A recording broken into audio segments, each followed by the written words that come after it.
नमस्कार दोस्तों, सनातन धर्म चैनल पर आपका स्वागत है। आज हम एक बहुत ही महत्वपूर्ण और संवेदनशील विषय पर बात करेंगे, श्राद्ध। अक्सर हमारे मन में सवाल आते हैं, श्राद्ध क्या है, इसे क्यों करना चाहिए और क्या हमारा दिया हुआ अन्न या जल हमारे पितरों तक सच में पहुंचता है। ब्रह्मांड पुराण में सूत गोस्वामी कहते हैं, जिस प्रकार झुंड में बिछड़ा हुआ बछड़ा अपनी माँ को ढूंढ लेता है, ठीक उसी तरह श्राद्ध में श्रद्धा से दिया गया अन्न मंत्रों के प्रभाव से हमारे पितरों तक पहुंच जाता है, चाहे वे किसी भी योनि में क्यों न हो। इस वीडियो में हम श्राद्ध के पीछे के विज्ञान, इसके महत्व और घर पर श्राद्ध करने की संपूर्ण और सरल विधि को विस्तार से जानेंगे, तो अंत तक बने रहें। श्राद्ध को समझने से पहले हमें आत्मा के स्वरूप को समझना होगा। श्रीमद् भगवद गीता में भगवान श्री कृष्ण कहते हैं, न जायते म्रियते वा कदाचिन, नायम भूत्वा भविता वा न भूया, अजो नित्य शाश्वतो अयम पुराणो, न हन्यते हन्यमाने शरीरे। अर्थात आत्मा न जन्म लेती है और न मरती है, यह अजन्मा, नित्य, शाश्वत और पुरातन है। शरीर के मारे जाने पर भी यह नहीं मारी जाती। जब आत्मा पुराने शरीर को त्याग देती है तो कर्मों के अनुसार उसे नई गति मिलती है। मृत्यु और नए जन्म के बीच की अवस्था में वही जीवात्मा पितृ कहलाती है। ये पितृ हमारे पूर्वज हैं, जिन्होंने हमें यह जीवन, कुल और पहचान दी है। श्राद्ध का अर्थ है श्रद्धा से किया गया कर्म।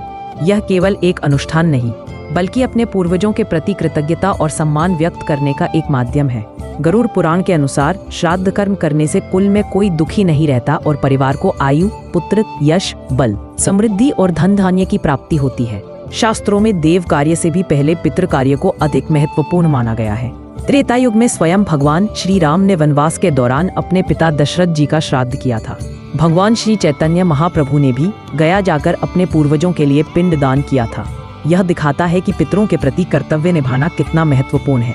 यह एक सामान्य प्रश्न है कि हमारा दिया हुआ भोजन उन तक कैसे पहुंचता है। शास्त्रों के अनुसार श्राद्ध में दिए गए अन्न और जल को पितृदेवगण सूक्ष्म रूप में पितरों तक पहुंचाते हैं।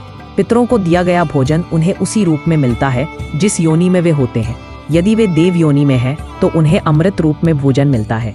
यदि वे मनुष्य योनि में हैं, तो अन्न के रूप में, और यदि वे पशु योनि में हैं, तो घास के रूप में। कौवे को भोजन क्यों? वाल्मीकि रामायण के अनुसार धर्मराज यम ने कौवे को वरदान दिया था कि पितृ पक्ष में तुम्हें खिलाया गया भोजन पितरों को तृप्ति प्रदान करेगा। इसीलिए श्राद्ध का एक अंश कौवे को भी दिया जाता है। अब हम श्राद्ध करने की विधि को चरण दर चरण समझेंगे। पहला चरण, तैयारी। श्राद्ध तिथि के दिन सुबह स्नान करके स्वच्छ सफेद वस्त्र धारण करें। पूरे घर में गंगा जल छिड़क कर शुद्धि करें। दूसरा चरण, ब्राह्मण को निमंत्रण। श्राद्ध के लिए एक दिन पहले किसी सुयोग्य और विद्वान ब्राह्मण को आदर पूर्वक निमंत्रण दें। तीसरा चरण, संकल्प। दक्षिण दिशा की ओर मुख करके बैठें।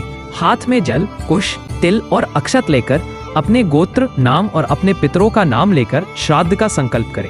चौथा चरण, तर्पण।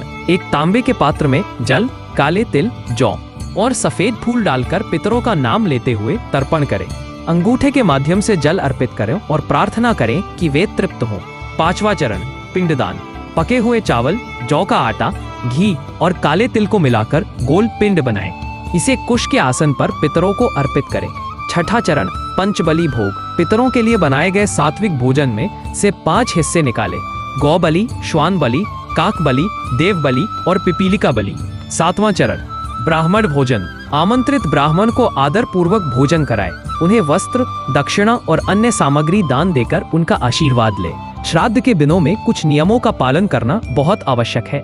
इन दिनों में घर में कलह, क्रोध या किसी भी प्रकार का नकारात्मक माहौल न बनाएं। प्याज, लहसुन, मांस, मदिरा जैसे तामसिक भोजन का सेवन बिल्कुल न करें। यदि किसी के पितर की मृत्यु एकादशी तिथि को हुई हो, तब भी श्राद्ध एकादशी को ना करके द्वादशी को करना चाहिए। सरल उपाय। यदि आप पूरी विधि विधान से श्राद्ध नहीं कर सकते तो कुछ सरल उपाय करें।